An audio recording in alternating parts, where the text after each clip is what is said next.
Graduation పూర్తయిందా? ఎడ్+ తో dream career start చేయండి. జపాన్లో జాబ్, 2 లక్షల జీతం.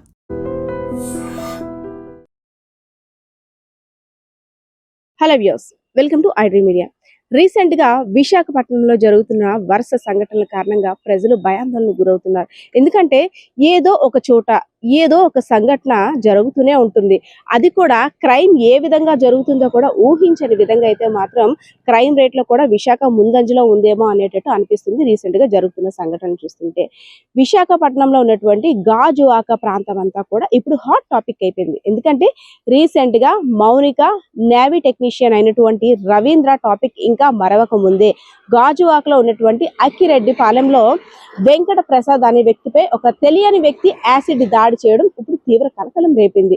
మొన్నటి వరకు కూడా ప్రేమించలేదనో, లేదంటే తనని కాదన్నదనో, లేదంటే ఇంక ఇతరత్ర కారణాల వల్ల ఆ అబ్బాయిలు అమ్మాయిల మీద యాసిడ్ దాడి చేయడం చూసాం. కానీ ఇప్పుడు అసలు ఎందుకు జరిగిందో కూడా తెలియదు. అసలు ఏమైనా పాత కక్షలు ఉన్నాయా, లేదంటే ఇంకేమైనా గొడవలు ఉన్నాయా అని కూడా తెలియకుండా ఒక తెలియని వ్యక్తి వచ్చి ఎవరైతే ఎల్ఐసి ఏజెంట్ గా వెంకట ప్రసాద్ అనే వ్యక్తి ఉన్నారో, ఇంట్లో ఆరు బయట కూర్చున్న సమయంలో టీవీ చూస్తున్న సమయంలో అయితే మాత్రం ఒక తెలియని వ్యక్తి అటుగా వచ్చి యాసిడ్ ని అమాంతంగా జల్లి వెళ్ళిపోయాడు.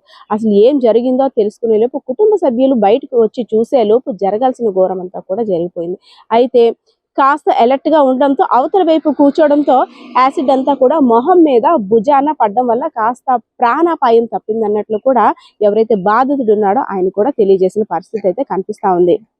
సో ఆ అగంతుడు ఎవరు, ఎక్కడి నుండి వచ్చాడు, ఎందుకు వచ్చాడు, అసలు ఆయన ఉద్దేశం ఏంటి, మానసిక స్థితి సరిగ్గా లేదా, లేదంటే ఎవరైతే బాధితుడు వెంకట ప్రసాద్ ఉన్నాడో ప్రసాద్ తోటి అంతకుముందు ఏదైనా ఘర్షణ పడ్డారా, లేదు ఆస్తి తగాదాల, అనేక కోణాల్లో కూడా పోలీసులు దర్యాప్తు చేస్తున్నారు. ఏదైతేనే అంటే అప్పటి వరకు కూడా సరదాగా ఉన్న కుటుంబంలో ఒక్కసారి యాసిడ్ దాడి జరగడం అంటే మగవాళ్ళ మీద జరిగింది కాబట్టి సరిపోయింది, లేదంటే ఇంట్లో ఉన్న ఆడవాళ్ళ మీద ఏమైనా యాసిడ్ వేయడానికి వచ్చారా, లేదు ఇంకా వేరే ఇతరత్ర కారణాలు ఉన్నాయని కూడా పోలీసులు అయితే మాత్రం విషయాలు వెల్లడించాల్సి వస్తుంది.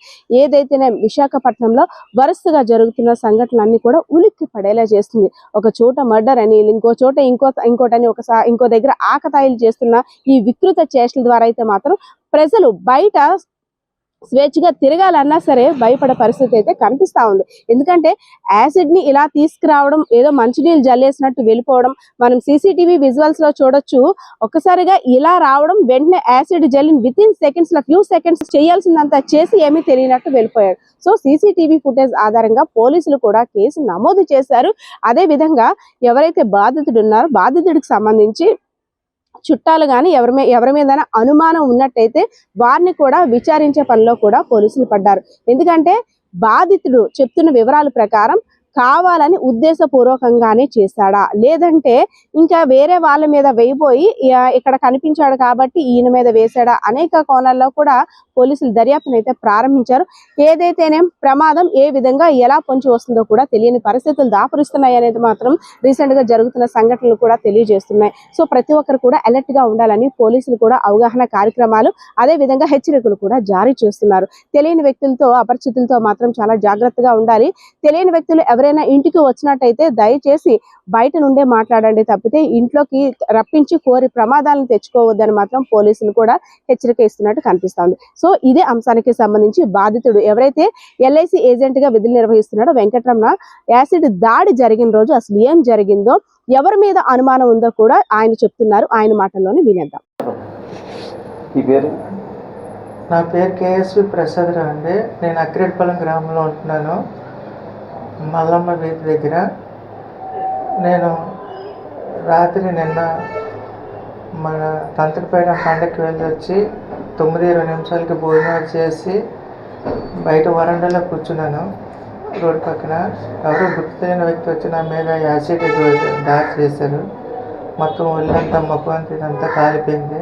And for more videos, please subscribe to iDream. Please subscribe to iDream. Please subscribe iDream. And please subscribe to iDream. For more videos, subscribe to iDream. please like, share and subscribe to the channel. Congratulations, iDream. Subscribe to iDream. Subscribe to iDream. So subscribe to iDream Media. iDream ki iDream team andarki huge congratulations. Please subscribe iDream Media. Please subscribe to iDream. Subscribe iDream. Please subscribe to iDream. I dream అంటే నా కళల ఛానల్ను subscribe చేసుకున్న నోరు తిరుగుతలేదు. మీరైతే గంట గుర్తు కొట్టండి. For more such videos, please subscribe to iDream. Subscribe to iDream. Please subscribe to iDream. Please subscribe iDream Media. Please do subscribe to I dream. Please subscribe to iDream Media. For best entertainment and information, please subscribe iDream. And don't forget to subscribe to iDream.